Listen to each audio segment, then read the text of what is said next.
Confirm mula mismo sa master filmmaker na si Direk Chito Ronyo, mukhang matutuloy na ang pelikulang pagsasamahan ng prime superstar Judy Ann Santos at star for all season Vilma Santos sa isang horror drama film intended for the 58th Metro Manila Film Festival. Isang dream come true mano para kay Juday itong pelikula sakaling matuloy dahil nakasama na niya lahat ng superstars ng kanyang henerasyon. Si Vilma na lang talaga ang hindi pa niya nakakasama. Buti umano ay matutuloy na sila ni Direk Chito na nagsabing dapat kay Juday talaga ang kauna-unahang feng shui.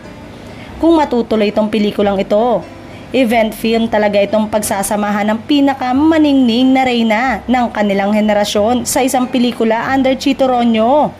Ang saya, puro Santos ang kasama ni Direk Chito sa pelikulang ito kung sakali.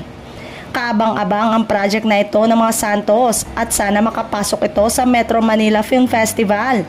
Kumpara rito talaga ang intensyon ng pelikulang ito. Ang huling MMFF movie ni Juday ay ang Mindanao 2019 na maganda naman at lumutang ang galing doon ng aktres, wagi siyang Best Actress.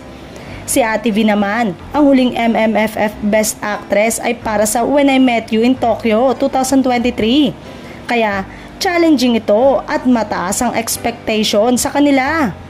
Maganda ang labanan nito sa year ng MMFF 2024 dahil ang lalaki ng mga artistang kasali. Mahigit na kaya nila ang mataas na box office record ng nakaraang MMFF?